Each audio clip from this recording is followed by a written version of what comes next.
હા બેટા બોલો બોલો. બા,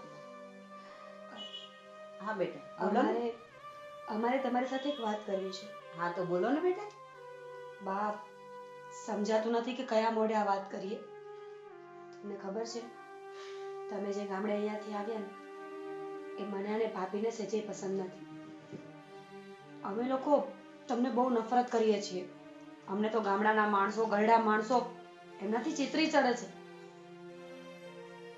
અને બા, આ બધું સેવાનું ને આ બધું છે ને એક નાટક જ છે, અને ખાલી ને ખાલી મિલકત માટે. પણ બેટા મને તો એવું કઈ લાગતું નથી. મને તો એ તમે મારી સેવા કરતા હતા તો એવું લાગતું હતું કે જાણે મારી પેટની દીકરીઓ મારી સેવા કરે છે. મને જરાય એવું નતું લાગતું કે તમે લોકો મારી પાસે બનાવટ કરો છો. બા, અમે કહીએ છીએ ને કે બધી બનાવટ હતી. અમે ક્યારે તમને પ્રેમ કરતા જ નહોતા. અમારે તમારી જરૂર હતી જ નહીં. આ તો ફક્ત ને ફક્ત મિલકત માટે, પૈસા માટે હું અને ભાભી તમારી ખોટે ખોટી સેવા ચાકરીઓ કરતા હતા. પણ બેટા એવું કરવાનું કારણ શું એ તો મને કહો. કીધું તો ખરા બા, પ્રોપર્ટી, પૈસો. અમને લાલચ હતી કે તમારી બધી પ્રોપર્ટી અમારા નામે કરાવી લઈએ. તમને 4-6 મહિનામાં ધક્કો મારી દઈશું અને પછી અમે લોકો અહીંયા રાજ કરીશું. હા બા, આ બધી સેવા, બધા નાટક, બધી બનાવટ ખાલી ને ખાલી મિલકત માટે હતી. ના ના ના ના બેટા તમે લોકો આ ખોટું બોલો છો. મને તો એવું જરાય નથી લાગતું. ખબર છે બા કે તમને આ વાત માનવામાં નથી આવતી, અને હું અને ભાભી પણ ભલે ખોટી ખોટી પણ સેવામાં અમારું મન લાગી ગયું હતું. ઈશ્વરના 2 નામ લઈએ ને તો એ પણ હૃદયથી જ આવતા હતા. પણ આજે અમને એમ થાય છે કે ખોટું બોલીને કરેલી સેવા સેવા નથી, એટલે અમે આજ સાચું બોલીએ છીએ. અને બા, તમારું દિલ આટલું મોટું છે ને, તમારું મન પણ એટલું જ મોટું છે, અને તમને એના માટે જ અમારી આ બધી બનાવટ, બધા નાટકો સાચા લાગ્યા છે. બાકી અમે લોકો તો માફી માંગવાને પણ લાયક નથી. હા બા, ભાભીની વાત સાચી છે. માની જાઓ તમે આ વાતને કે તમારી બંને વહુઓ ખોટી હતી. એણે ક્યારેય તમારી સેવા સાચા દિલથી કરી જ નથી. પણ બેટા આ બધું અત્યારે કહેવાનું કોઈ કારણ? બા,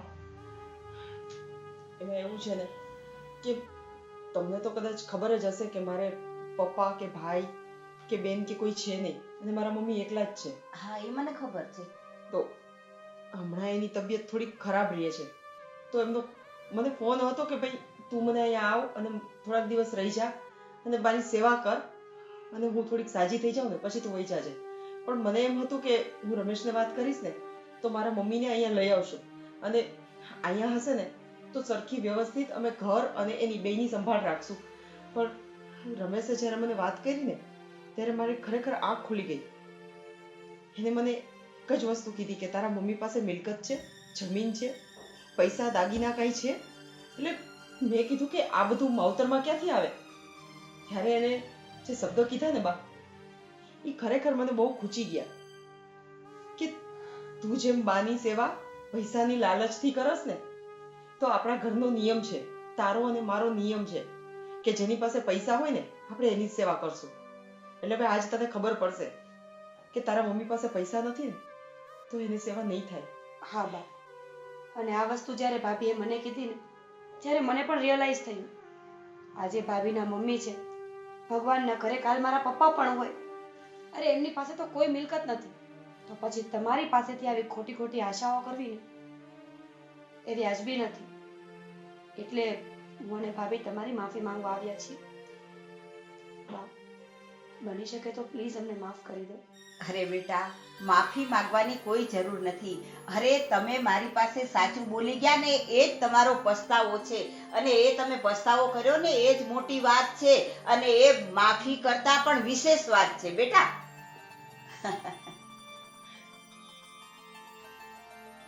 અરે તમે છે ને શાંતિ રાખો, હું રમેશને સમજાવું છું. અરે રમેશ, શુભમ, હા બા.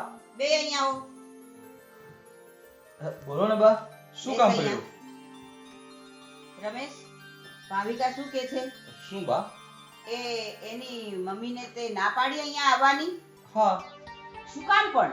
મમ્મી એમાં એવું છે ને કે ભાવિતાનો જ નિયમ છે, જેની પાસે મિલકત પૈસા ને દાગીના હોય ને એની સેવા કરવાની.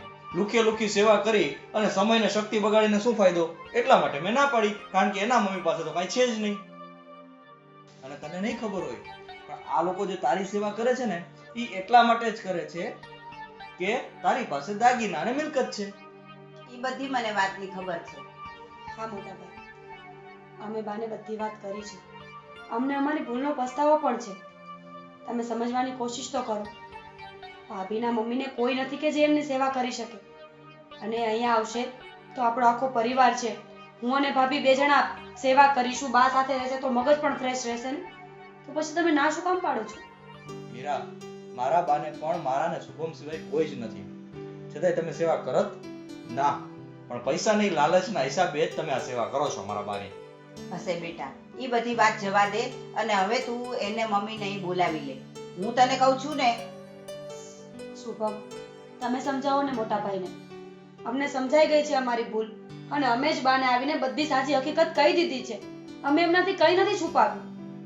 અને રમેશ, હવે અમારા બંનેની આંખ ખુલી ગઈ છે અને બધી હકીકત અમે બાને કહી દીધી છે અને માફી પણ માંગી લીધી છે અને અમને પસ્તાવો પણ છે. બા, ભાવિતાના મમ્મી છે ને એ મારા જ મમ્મી છે અને એ અહીં આવીને રહે ને તો મને એમાં કોઈ જ વાંધો નથી. મને ખબર છે કે એને કોઈ દીકરો નથી એટલે મારે જ દીકરો બનીને એની સેવા કરવાની હોય. પણ આ બંનેના ચહેરા ઉપરથી આ લાલચનો પડદો હટે ને એટલા માટે જ મેં અને શુભમે સાથે મળીને આ નાટક કર્યું હતું. નાટક? હા. શેનું નાટક? શુભમ, તને ખબર છે ને કે બા હવે આપણી સાથે રહેવા માટે ગામડેથી અહીંયા આવે છે, પણ મીરાનો અને ભાવિતાના સ્વભાવની પણ તને ખબર જ છે. તો શું આખો દિવસ ચગડ્યા કરે છે. હવે શું કરવું? જો બાને સારી રીતે નહીં રાખે ને તો એ પાછા રોજ ઉઠીને પ્રશ્ન ઊભા થશે અને આપણને પણ નહીં ગમે કે બાનું કોઈ અપમાન કરે, ઇન્સલ્ટ કરે. પણ આ બંનેને સાચવવી કેમ? જ્યારે પણ કોઈ નવી વાત કરીએ ને એટલે પોતપોતાના વાદ અને વિવાદ શરૂ કરી દે અને છેલ્લે તો આપણે જ પીસાવવું પડે છે. સાચી વાત છે. હવે તું જ નક્કી કર કે આનું શું કરવું. મારા મગજમાં એક આઈડિયા છે. બોલ ને. આપણે બંને આપણી બંનેની પત્નીઓને એવી વાત કરીએ કે આપણા બા છે ને એ બહુ મોટી જમીનના વારસદાર છે અને મોટી કરોડોની જમીન લઈને અહીંયા આવે છે. એ જમીનના પેપર લઈને અહીંયા આવે છે અને જે એની સારી સેવા ચાકરી કરશે ને એ જમીન એના નામે કરી નાખશે. હા, અને આમ પણ આ બંને લાલચુ તો છે જ, હા. એટલે બાને પણ રાજી અને આખો દિવસ બાની સેવા ચાકરી કરશે અને જ્યાં સુધી બા જીવશે ત્યાં સુધી લાલચમાં ને લાલચમાં આ બંને જણા બાને સાચવશે. હા, બસ આપણે બસ એક જ વાતનું ધ્યાન રાખવાનું છે કે આ વાતની એને ખબર ન પડી જાય. ઓકે, તો હવે છે ને આપણે આપણા જે પત્ની છે ને મીરા અને ભાવિતા એ બંનેને સમજાવી દઈએ અને રૂમમાં જઈ અને એના મગજમાં વાત ફિટ કરી દઈએ કે જે બાની સારી સેવા કરશે એના બધી મિલકત એના નામે બા કરીને જશે. હા, બસ આપણે છે ને બાને ફોનથી આ આખા પ્લાનની માહિતી આપી દેશું Okay. એટલે બા પણ આ જ પ્લાન મુજબ ચાલે. હા, પાકું. ચાલો. રમેશ, શુભમ, ક્યાં ખોવાઈ ગયા? ના શેના નાટકની વાત કરો છો? એમાં એવું છે ને ભાવિતા, મીરા, ખરેખર આ બા છે ને બા પાસે કાંઈ છે જ નહીં. શું? હા. બા પાસે કાંઈ નથી. અમારા બંનેનો પ્લાન હતો. અમને બંનેને ખબર હતી કે બા ગામડેથી અહીં આવવાના છે એટલે અમે બંને આ પ્લાન બનાવ્યો જેથી તમે બંને તેની સેવા ચાકરી કરી શકો. અને એનું પરિણામ તો આપણે જોઈ જ લીધું. બાને તો તમે એક મહારાણીની જેમ સાચવા, સવાર બપોર સાંજ ચા પાણી નાસ્તો હાથ પગ દબાવતા અને મારા બાય રાજીના રેડ થઈ ગયો. આખી જિંદગીમાં જેટલું સુખ નથી ભોગવ્યું ને એટલું આ 6 મહિનાની અંદર મારા બાએ સુખ ભોગવ્યું. એક મિનિટ. વાહ, આ તમને બધી વાતની ખબર હતી?